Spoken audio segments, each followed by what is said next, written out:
9, 10. 1, 2, 3, 4, 5, 6, 7, 16. Okay. Si baya. Acha kuinama. Shika. Ya taswira sitaka. Enda utupe kwa choo. Ni dini. Sema ni dini. Sasa hawa mwanamke ambaye amebebeshwa misigo, ako na hizo madini zote, ako na mavitu zingine, mauchawi za kwao, mauganga za kwao. Ni mtu kwao kuna kazi, ni mtu kwao walikuwa home guard, ni mtu kwao walikuwa maumau, ni mtu kwao walikuwa mogeke, ni mtu kwao walikuwa hiyo yote mchanganyiko. Sasa beba bibi kama hiyo, uoe upeleke kwa nyumba. You need God. Utahitaji Mungu mkubwa. You need to disconnect everything. Na ndio naona wazee zamani walikuwa wanatuma wazee, hasa kwa huyu nimepata, huyu ni mtoto wa huyu. Sasa mimi sikuwa naenda kwa huyu, nilikuwa naenda kwa baba yangu. Baba yangu anaenda kwa huyu. Nao wanaenda kufanya investigation. Muherigosho kana netokorana. Sikwenda sasa, na siku hizi tunaenda ka breakthrough. Naenda kwa huyu. Sasa utakuja kujua kwa huyu, tukikupeleka huko ndio utakuja, wakati unaenda kutoa mahali ndio utajua huko ni wapi. Lakini zamani ni mimi nilikuwa naenda kwa baba yangu. Baba yangu anaenda kwa huyu. Ndio kwanza wanafanya research kama tunanunua naga. Marriage can destroy you. Marriage can bring you down. Watu wengi hapa, they have been destroyed by marriages. Wengi hapa. The boyfriends. Huyu alikuwa ameenda mpaka Rwanda kwa sababu ya boyfriend. Kutafuta mtu. Hapo nakuja kutuambia hapa ni neno la Mungu lilimpeleka. Neno la Mungu ni mtu alimpeleka. Ni mtu. Na ni mzuri. Mpigieni makofi. Yes. Apate mtu yake alikufaga. Sasa ndio kugetora hauetelee mtu wakuire. Yes, kama anapatikania kama Wakenya amekosekana. Nenda bali. Bwana Yesu asifiwe sana. Haleluya. Na jina la Mungu linaendelea kuitwa nini? Na Mungu aitwa nani? Acheni Mungu aite Mungu. Acheni Mungu. Yaani wacheni Mungu aendelee kuitwa Mungu. Marriage can destroy you. Marriage can take you far. Utaolewa uolewe na jini. Haleluya. Uko hikyo ni modo jini. Uko hikire modo jini. Yes. Na utaishi kwa shida. Maana you are not able to identify who is this woman, who is this man. Bwana Yesu asifiwe sana. Tangu kwa Wakikuyu, wewe ndio utafute mama mwethaga. Na wewe ni moboi, wewe ni mojiro. Wewe shida imekuanza. You can never survive. Utazaa watoto wako na mapozi. Maisha yako, biashara zako, kila kitu itafungika. Because ethaga do not marry with any other clan that easily. No mahika ni na jiro abari ya kioro. Todo niyo arogi the same. Mwethaga ni murogi. Ethaga igana goko, wethaga kama uko ni mwethaga. Mwethaga, yes. Ebu niambiage karakta za hawa watu wawili kwa sababu mnawajua. Todo ni mumo wewe gari. What are their characters in this church? Ogeda haro, ogegwa haro kaniraine. Trace it back to her. You commission trace back to her. Seriously, na nikiona kamaria haha. Eno ni mau. Oyo ni mau. Aliterrorize watu vibaya sana. Na kinena. Yes. Ni mau. Yes, mau. Ajiro. Inua mkono ajiro. Yes. Ajiro wanakuwaga ni watu wa madhabahu. Ni aruti magongona, ni agogoni. Haleluya. Ni watu wa kutoa nini? Na ndio ukitafuta wachawi wengi, watafute kwa wajiro. Adoria marogaga na mohaga adu, na mohaga athuri yao. Methe kwa ka ajiro. Todo ni moi, no yekaronyeki na kundeki ogwe na gukundeke. They have the power. Sasa imagine wewe ni kiherehere, mimi ni moboi. Na aboi ni ciobani, ni athamaki. Yaani gutire kindu matangika. Ucoke ucamanie na mojiro, uwekuoha, atakufuga kama Abrahamu na mke wake. Utazimwa. Marriage mishie ni dogo. Hallelujah. Mishie ni ke? Mishie ni dogo. This is out of marriage. Utakaa na mwanaume ulikuwa na mali inaisha. Utakaa na mwanamke ulikuwa na mali inaisha because of marriage. It is the most dangerous thing that can happen in your life. Getting married to the wrong people. Getting married to the wrong woman. Kuna mwanamke tu mnaweza kushikana na yeye hivi, mali pesa zinaanza kukutafuta, zinakuja kutoka all quarters. Na kuna mtu unaweza kuwa ulikuwa na Range Rover mpaka ulikuwa unapanga kununua ndege. Ukimaliza miaka 3 years unachagiwa na brothers zako upelekwe India for medical check up, mental medical check up. Marriage, mwambie mwenzako marriage is a gate. Tuende ya ngapi? Ya 6?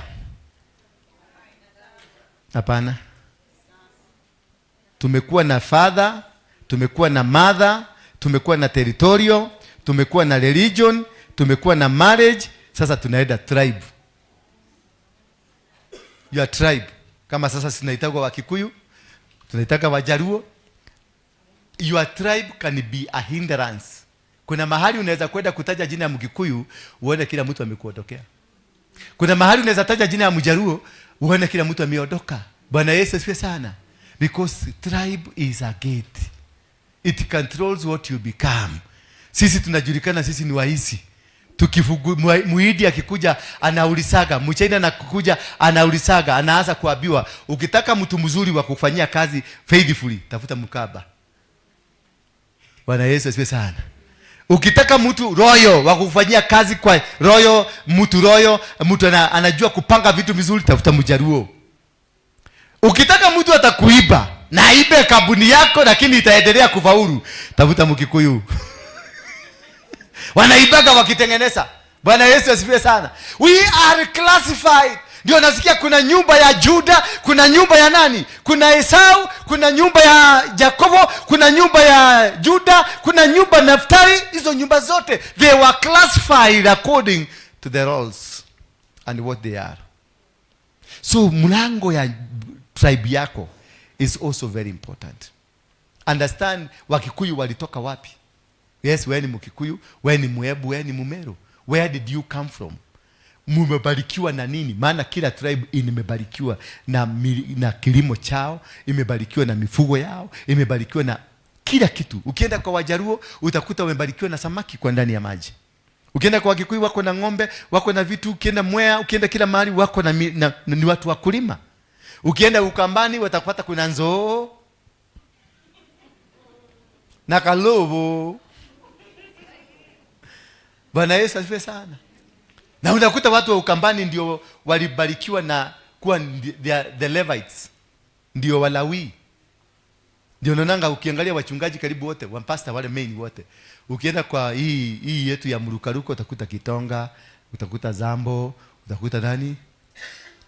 Kioko, Albanas Kioko, Ndingi wa Mwana wa Nzeki. Ukienda kwa Catholic Ndingi wa Mwana wa Nzeki, unakuta Kioko, unakuta Woti. Sasa utawapata huko wapi? Wakamba. Kwenye dini zote the Kamba people are leading. Todo ni Walawi. Bwana Yesu asifiwe sana. Na ukipata familia nyumba ya Gad, sema nyumba ya Gad, ilikuwa ya watu ambao ni wapenda vita sana. Utaipita kwa Wameru na watu wa Nyere. Ukienda kwa polisi, kwa CID, kwa nini, utapata Nyere ndio ina lead kwa Wakikuyu. Sababu sio meta kwa God. Ukikuja upande ya Murang'a, hiyo sasa ndio nyumba ya Juda. Halo. Sijui kama mnanielewa. Yes. Murang'a. Murang'a ni ndo medete Ngai muno. Na atumia Otiega. Kiabu ne meito. Ni athamaki. Twende 7, bloodline. Another gate called bloodline. Bloodline yenu. Thakame yako wanyu. Sinasikianga thakame yanyu. Adwaya thakame yao ndio kakawega. Adwaya thakame yao ndio kakawega. Your bloodline can determine what you become. Your bloodline can make you become successful or become a failure. Bloodline is a door. Ni gate. Ya ambayo inaweza kufanya ubarikiwe. Kuna watu familia ya Kenyatta hata mumalize Uhuru, mumalize mama yake, mumalize madugu zake wote. Bloodline yao mahali popote itaenda, itakubalika. Maana iko na kitu kinakubalishaga. Bloodline ya angalia Moi, bloodline damu ya Moi. Angalia venye imetusubua mpaka sasa. Najua ni damu ya Moi inatusubua sasa. Gachagua ni damu ya nani? Ya Moi. Ruto ni damu ya nani? Ni mtoto ya Moi kuzaa. Kinyajiwa na kuni mtoto wa nani? Ya Moi kuzaa. Na ndio wameshikilia position of power. They are controlling na watu wengine wengi. Because there is a bloodline that is speaking. Wherever you go, kama bloodline yenu ni ya ukuhani, mtajipata kwenye ukuhani. Mimi bloodline yetu ni vita. I am a commander, I'm a general. Nikiona kadimbo huwaga. Because kutoka kwa great grandfather. Tulitoka huko ni mzizi ya vita. Yes, hata ukiniangalia hivi, si unaona kana kaaga vita. Kuna watu wanakuja kwa ofisi yako na waangalia hivi unaona kuja kahola. Ndio mwanelia, unaona amejikuja pole pole ameenda. Maana venye ni mwangalia hivi, ameona hapa kuna maneno si mzuri. Because ni bloodline yangu inasema ndio unaona every time I'm at war with anything and everything because my bloodline speaks so. And this bloodline ya kuwa at war can cause a problem to my life. Can cause a challenge to my life. Because I will become an obstruction to things that are supposed to come easily. I'm at war with the people that I'm not supposed to be at war. Bwana Yesu asifiwe sana. I am at war in places ambazo sifai kukua ni kupigana vita. Lakini because of my bloodline, inanizuia kubarikiwa. Kuna watu bloodline yao haiolewagwi. Sasa hata uoe mtakana yeye, umweke ndani ya pesa, umchamshie mafuta ya olive oil, umweke hapo ndani, akayage hapo ndani, bado utamkuta ameenda. Man, your bloodline does not allow you to get married. Bwana Yesu asifiwe sana. Kuna watu bloodline yao haitakagi pesa. Haipendi pesa hata kidogo. Inapenda umasikini. Unakuta kirani msima hakuna ni kamoja tu kale mama alichomoka nje kalete ndio kanakuwa na pesa. Lakini hawa wengine unakuta sura imekauka ni kama watu wamemeza jifu. Because the bloodline. Kuna bloodline haitaki maendeleo.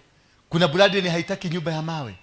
Kuna bloodline haitaki kagari. Kakigia kwa boidi unakuta vita zimeanza kutokea kagari tu na nikakaa haya. Unakuta mpaka bibi anatoroka kwa hiyo nyumba anasema ni kwenda pesa ya ngoma. Na nikaa haya. Uli haya tu kipulado utishia watu raia huko. Maana kuna mkitu ulilipo mahali. Sasa unaenda kutisha watu. Unakuta bibi mimi nilipata pesa nyingine hapa gara nikapeleka nyumbani nikaenda huko Huruma. Nikanunua mavitu tulikuwa tunalalaga chini. Nikanunua vitada, nikanunua wardrobe, kila kitu nikapeleka kwa nyumba. Bibi yako alinipigia nduru. Maana asubuhi hiyo nikitoka tulikuwa na ka50. Tulikuwa tunapigana kwa sababu yako ka50. Sasa mama alikuwa anataka anunue masiwa ya mtoto. Na mimi namuuliza si huko na nyonyo already. Siwacha nichukue hii 50, niende Nairobi, nitafute angalau 200 tupate chakula na ka 50 ka kesho. Yeye hataki mimi na reason vizuri na yeye pia na reason maana mtoto pia anahitaji masiwa. Sasa reasoning hiyo ikabidi nimchape coffee ndio nichukue ka 50. Nilimrarua coffee mzuri sana kaanguka chini, nikachukua ka 50 nikatoroka. Naye Mungu akaona hiyo kichapo na mimi naenda kukubariki leo. Nikiwa hapa Valley Road mzee mwingine alikuwa na manyumba mwizi wa nyumba tu hapa Ngara. Akaniona kuna nyumba alikuwa ameiba ya muidi lakini sasa sisi vijana wangu ndio walikuwa wanachunga. Sasa alikuwa anataka niwaondolee vijana apeleke muidi mwingine anunue tupate pesa. Yaani apeleke tu akuonyeshe nyumba alafu akutoe. Mimi tu nitoke hapo. Nikamuuliza natoa pesa ngapi? Akaniambia hata milioni 10 mkitaka nitawapatia. Kwa sababu yule alikuwa na gogo milioni 200. Nikamwambia nipatie milioni 4 kwanza. Nikaenda nikakuta Jakai, alikuwa tunamuita Jakai. Nikamkuta hapo nikamwambia kuna nitoroka na mudu. Tukaenda nikamwambia nimetoa vijana. Nikamwambia nipe pesa yako kwanza. Akanipatia milioni 8. Hiyo ndio nilinunua ile gari yangu mnaonaga haya. That day silitoka bila 50. Unaona bloodline yangu ni ya pesa. Yes. Lakini wakati nilipanda nyumbani na gari na nikapanda na kilori kimejaa vitu. Bibi alipiga duru akasema hii ni pesa ya fulimi. No delirwo yakoma. No delirwo yakoma.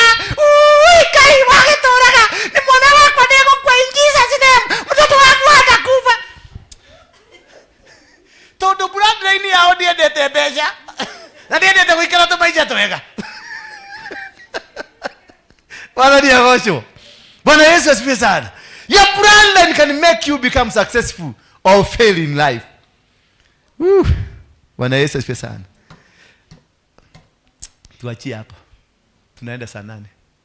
Si ndio? Sasa tukirudi tunaingia spiritual gates. Hizo ndizo muhimu sana. The spiritual gates. Tumeangalia familia gates, sasa taingia spiritual nini? Ndio tujue ni gani na gani. What is what and where is where. Shika sadaka yako kwa mkono. Sadaka yako ushike kwa mkono na ulete sadaka mzuri kama unataka kubadilishwa maisha yako. Na sasa nitaleta mchanga hapa. Kila mtu anunue kijiko moja, shilingi 1000.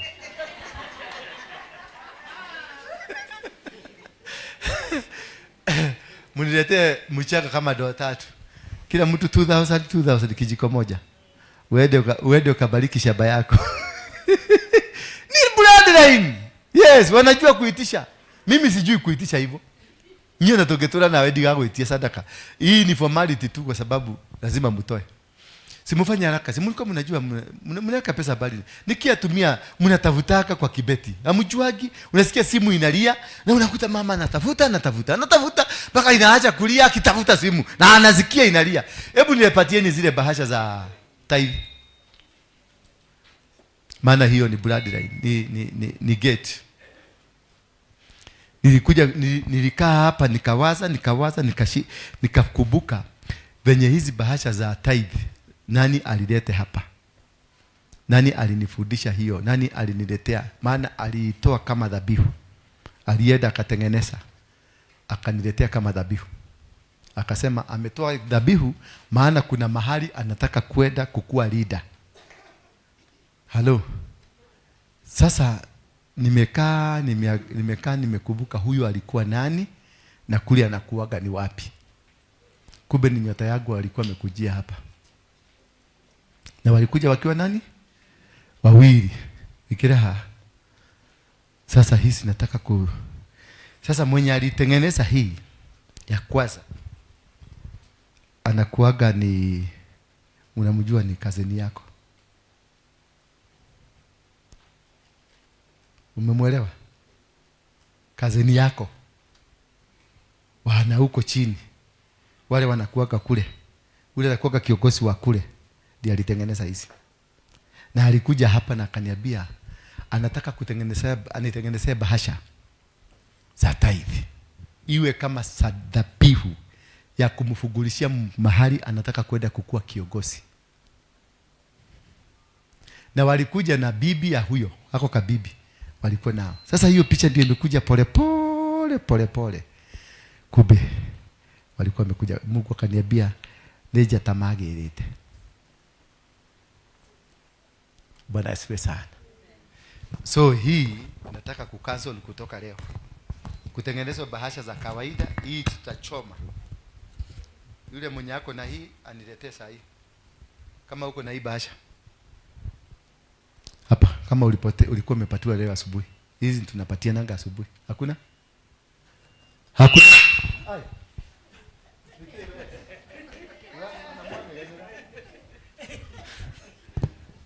So mimi nimeomba mpaka nimefunuliwa. Halada toa hiyo radio. Alukuma leo. In Jesus name. Yes, nakataa. Yes. Nyota yetu irudi. Pokeeni nyota zenu. That is how you discover. This was a gate. Mwenye alinileta alikuja nayo. Sitaki kumtaja, ni kazini ya huyu. Na kule waliendelea vizuri.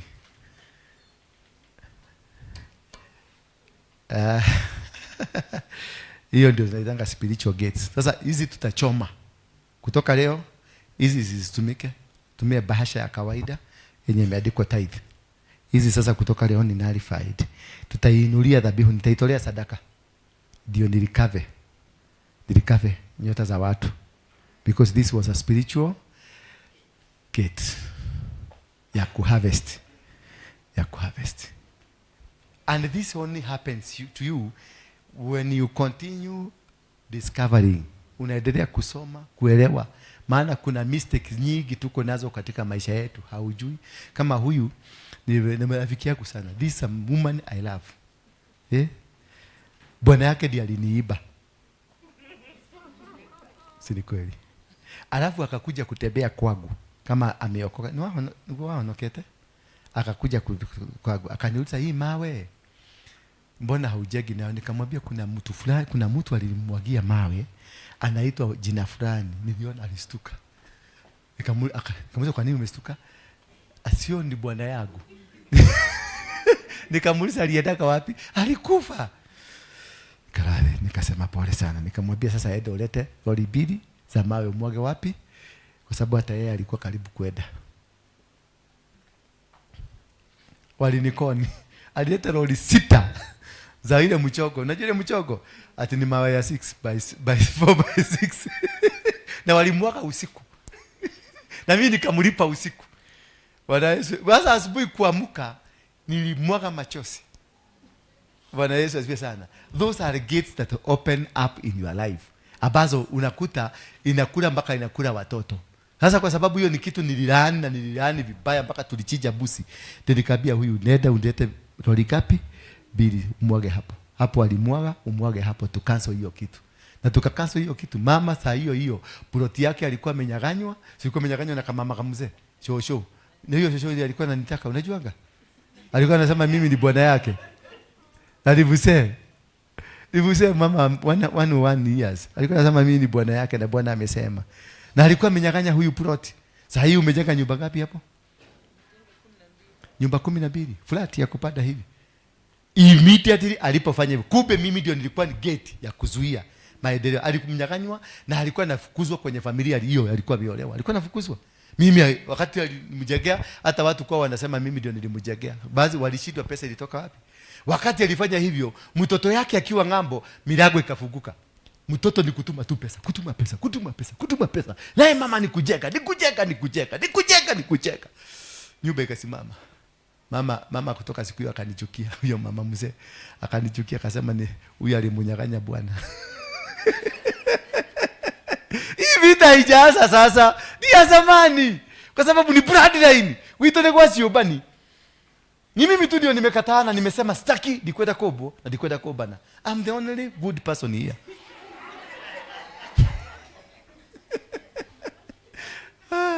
Suga ni dare kana kobo. Nimekataa kobana. Nikwenda kobo. Nasema nikwenda kobo. Ndiye madhuri. Wewe sadaka mmetoa? Leta hiyo kikapu hapa. Msimunge kwa mmefika pale. Ama mnataka niwapigie gitaa? Gates. Mwambie mwenzako gates. They are dangerous. Mwambie they are dangerous. They can lock you out of any access ya hii dunia. Any access. Na sasa ile tunaenda ni deeper. Na tunaenda tukienda deeper and deeper. Na by the time we finish, God will bless us. Wekeni hapa. Simameni haraka. Time is not on our side. Saizi ni saa 8. Kana mko dagato ikaikarage. Wekeni hapo.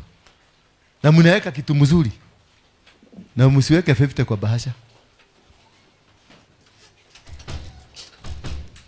Mama ako aje? Mtoto ako aje? Ako sawa? Kanaendelea kukaa? Kanakaa sura yako ama kanakaa sura gani? Nataka wewe? Najua walikuwa nasema ni yangu. Adwa wako waliarogia bio. Tusimame tu kwa miguu yetu tunapoenda kubarikiwa.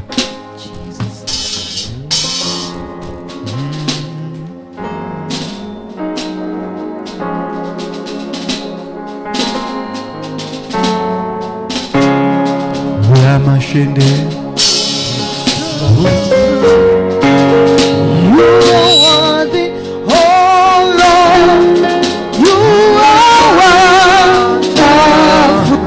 ina mikono yako funga kinywa chako umwambie you are worthy of it.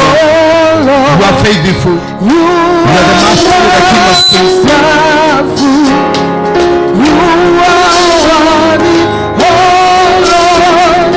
You are wonderful. Oh, you are worthy. Oh, you are wonderful. You are you are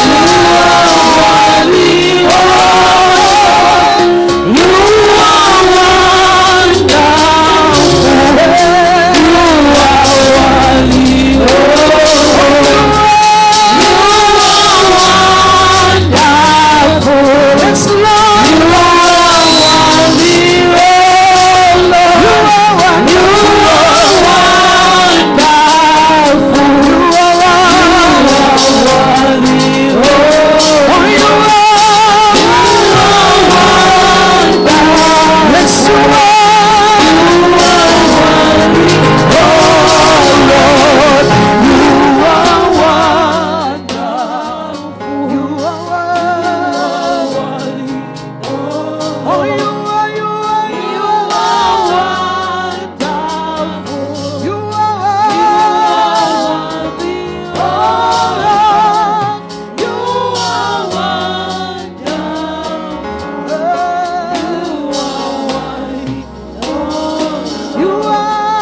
Baba, tunakuabudu.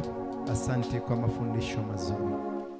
Tunapoenda nyumbani, tunakuomba ukaweze kutuongoza. Tunakuja kinyume na milango yote ile ambayo imeinuliwa kinyume na maisha yetu.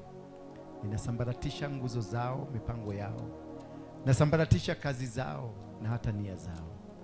Mlango wote ambao ulifunguliwa ili kuzuia kazi yetu, ama kuzuia ndoa zetu, ama kuzuia biashara ama ibada zetu, milango hiyo Baba, kutoka sasa ninaifunga. Naifungua milango mipya iliyo ya utukufu wako. Watu hawa wanapoenda nyumbani, ukawabariki, ukawafanikishe, ukawafaulishe katika malengo mbalimbali. Na ni katika jina la Yesu Kristo naomba na kuamini. Somebody say amen. And now may the grace of our Lord Jesus Christ and the love of God and the fellowship of the Holy Spirit be with us now and forever. Therefore, amen. Bethel Clouds TV, empowering lives. Tutaanza ibada ya jioni saa 9:45. Bethel Clouds TV.